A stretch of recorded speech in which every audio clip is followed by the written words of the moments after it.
Hey everyone, welcome back to our channel. I'm Marco and I'm here with my co-host Erica. Today we're tackling something that drives English learners absolutely crazy, understanding fast native English speakers. That's right, Marco. And let me ask you viewers a question right off the bat. Have you ever watched an American movie without subtitles and felt completely lost, even though you know most of the words?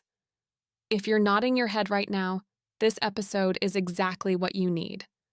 You know, Erica, I remember when I first moved to London 5 years ago, I thought my English was pretty good until I tried ordering coffee and the barista said something like, "What you having today, love?" I stood there confused for 10 seconds because I expected, "What are you having today?" Oh, that's such a perfect example. And here's the thing. English isn't just important for traveling or business anymore. It's literally everywhere. Netflix shows, YouTube videos, international meetings, social media. If you can't understand fast, natural English, you're missing out on so much content and so many opportunities. Absolutely. Think about it. When you're scrolling through TikTok or Instagram, native speakers aren't talking like textbooks.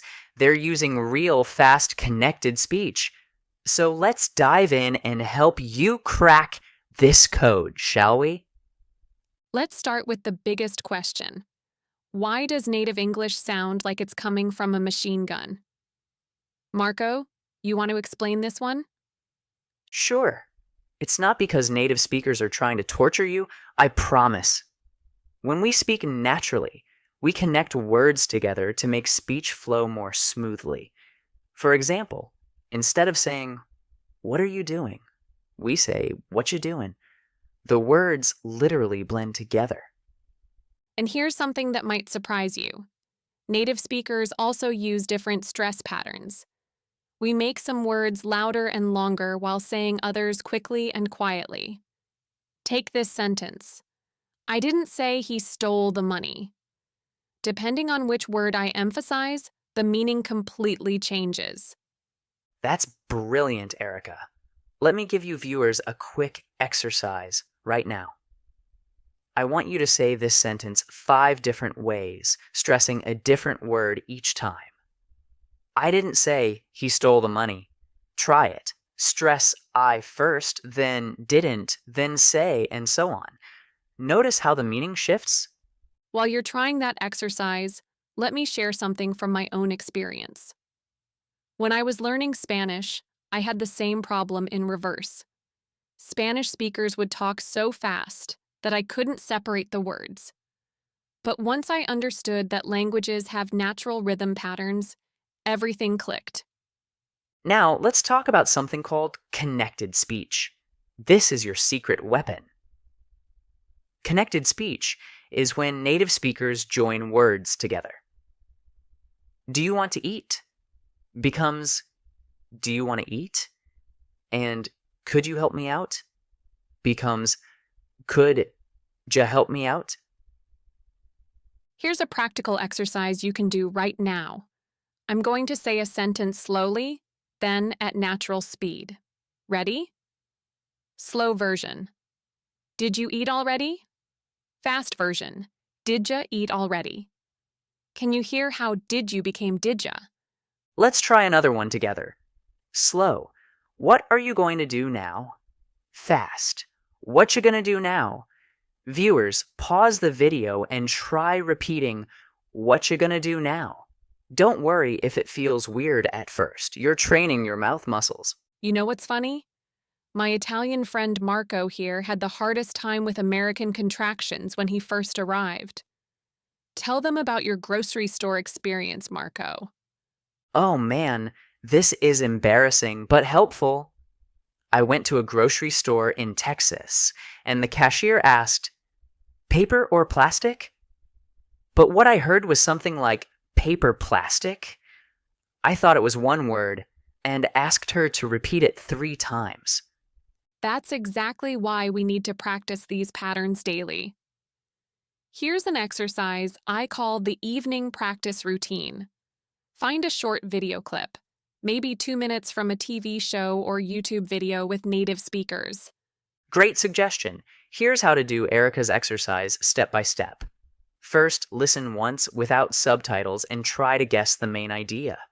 Don't stress about every word. Just get the general meaning.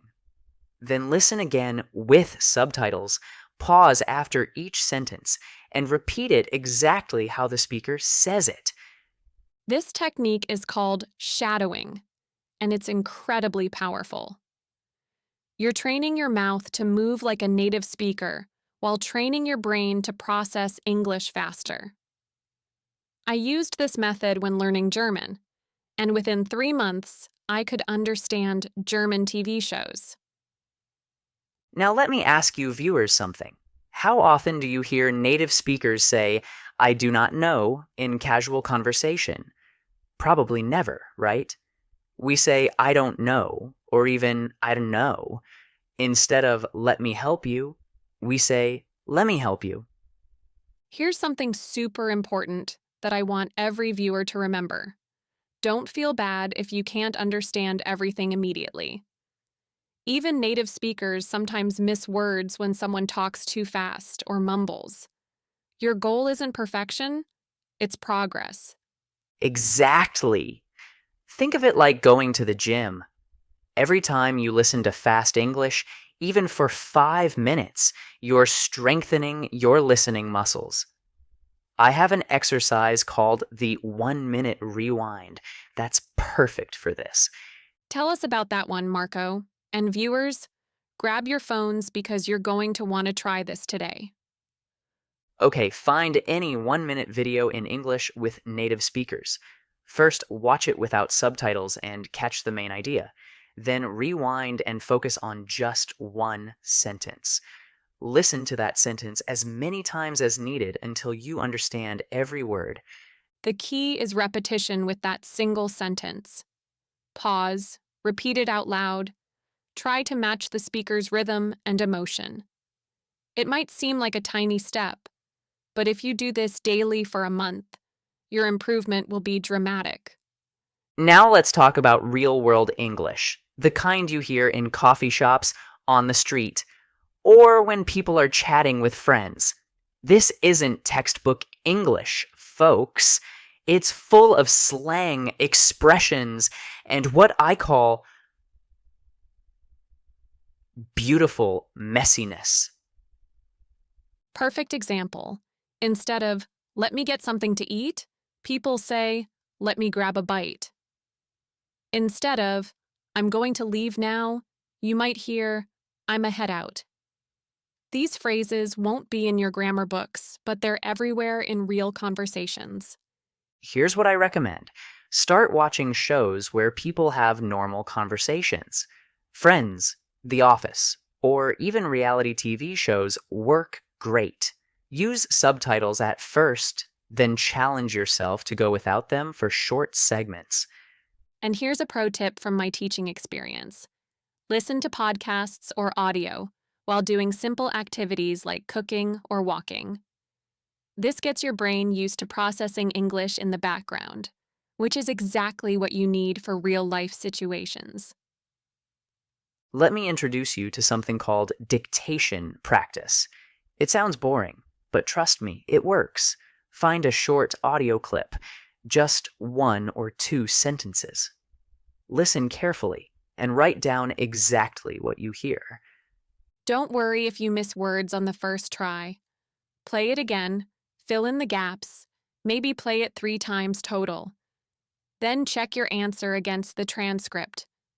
This exercise trains you to catch those little words that disappear in fast speech. Words like to, of, a, and an. Perfect example right here. Listen carefully. I should have told you earlier. Did you catch that? In fast speech, should have becomes shoulda. So you actually hear, I should have told you earlier. Try repeating that after me. Now I want to teach you about chunking.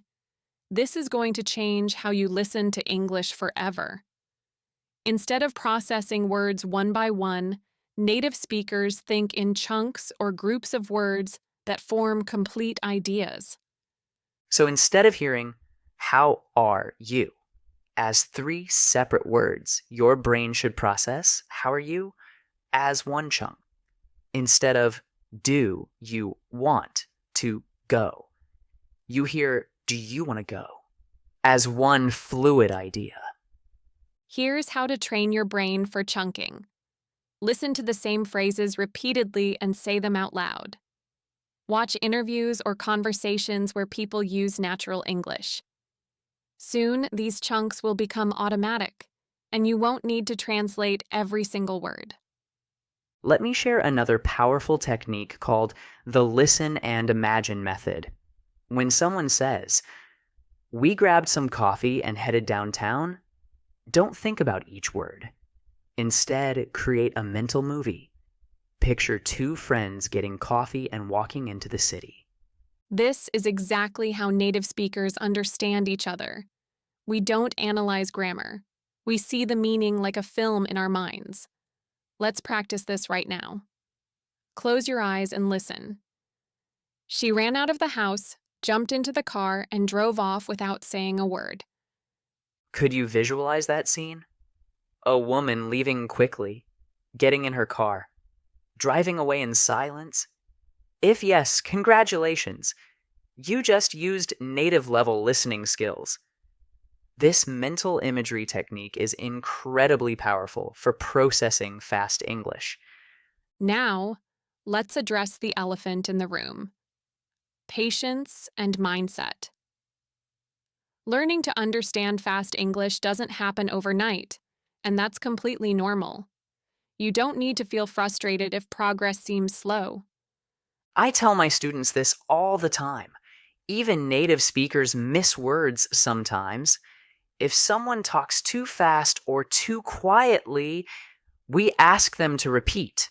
Your goal isn't to understand every single word perfectly. It's to improve a little bit every day. Think of English learning like physical fitness. Every time you listen, even for 5 minutes, you're exercising your ears. You're building stronger listening muscles. It's not about being perfect today. It's about being better than yesterday. Here's another practical exercise called repeat after pause. Find a short video, play one sentence, pause it, then repeat that sentence exactly as the speaker said it. Match their speed, rhythm, and emotion as closely as possible. This technique is fantastic because it trains your listening, pronunciation, and speaking simultaneously. At first, you might miss some words, but that's okay. Even 5 minutes daily of this practice will make a huge difference in your confidence and ability. Now let's talk about active listening. This goes beyond just hearing words. You need to pay attention to meaning, emotion, and which parts of the sentence are most important. Native speakers use tone and stress to show feelings. For example, if someone says, "I really don't want to go," they'll make "really" louder and longer to show strong feeling. You can often understand the speaker's emotion and main message, even if you miss a few words, just by listening to their tone. Here's your homework for active listening. Watch a short dialogue and focus on how people say words, not just what they say. Notice when voices go up or down, when people sound happy, sad, or excited. This emotional context gives you huge clues about meaning. Let me tell you about background knowledge and how it's your secret weapon. When you already know something about a topic, understanding fast English becomes much easier because your brain can predict what comes next. Absolutely. If you're watching a cooking video and you know cooking vocabulary, you can follow along even when the chef speaks quickly. Your existing knowledge fills in the gaps that fast speech creates. So here's a smart strategy. Choose videos or podcasts about topics you already enjoy. If you love soccer, watch soccer commentary. If you're into technology, find tech reviews.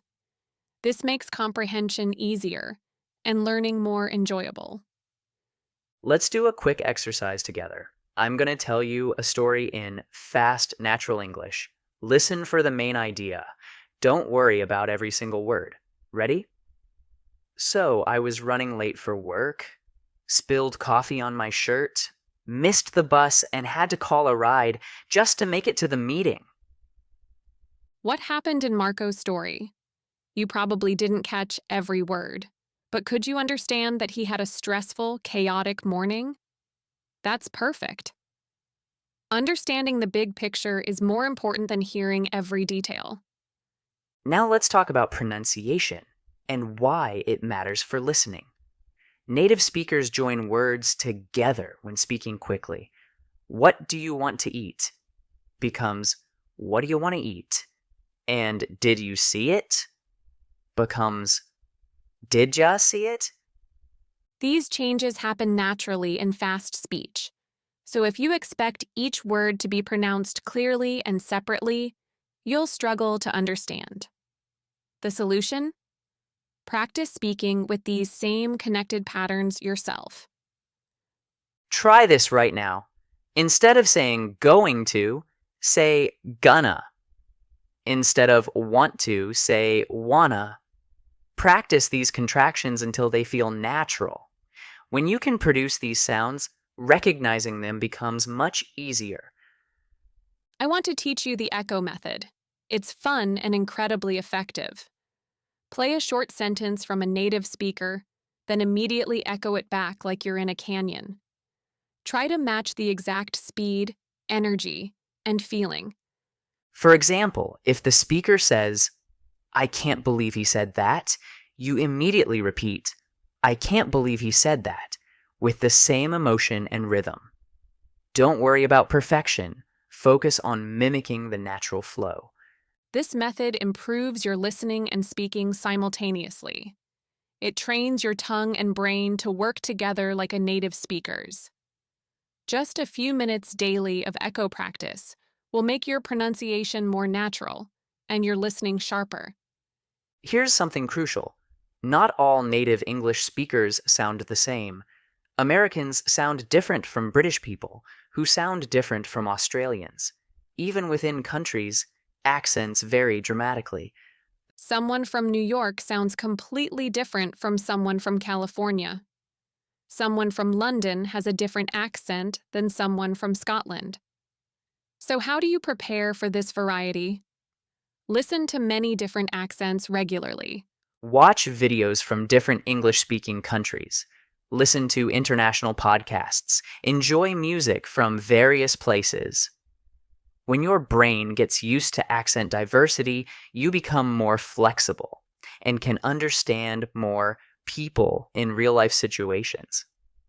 Let's practice with some casual American speech right now. Listen.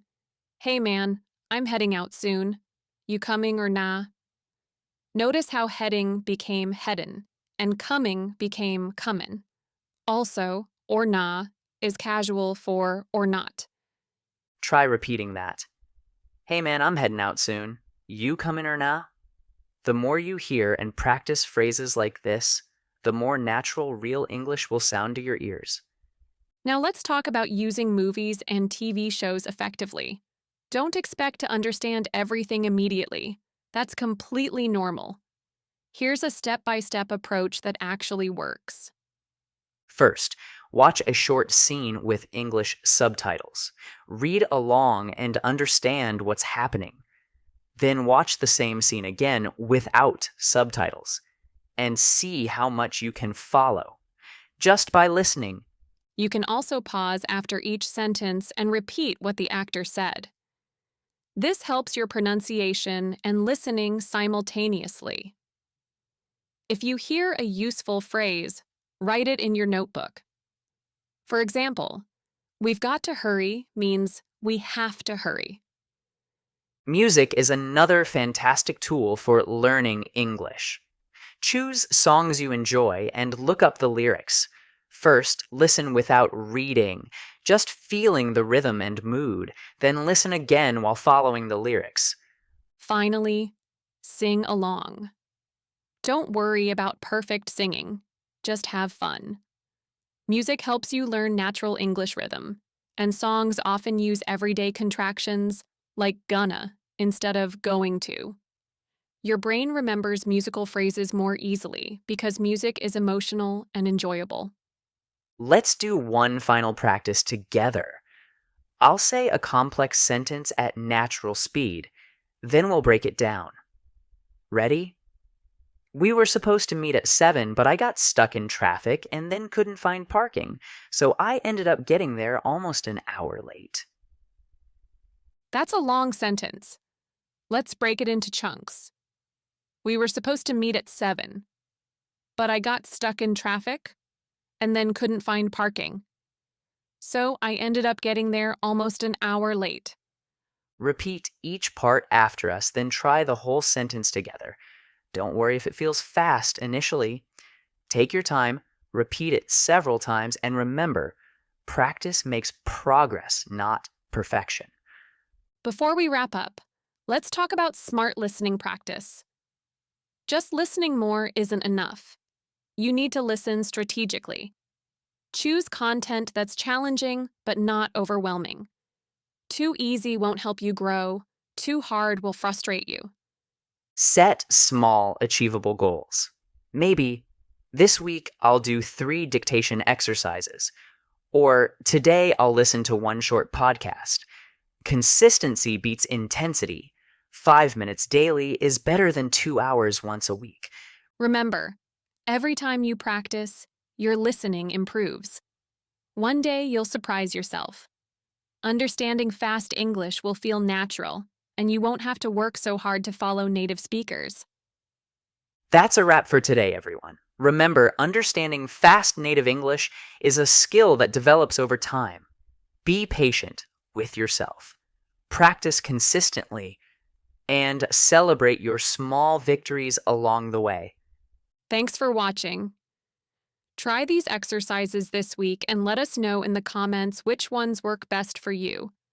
Don't forget to subscribe for more English learning tips, and we'll see you in the next video.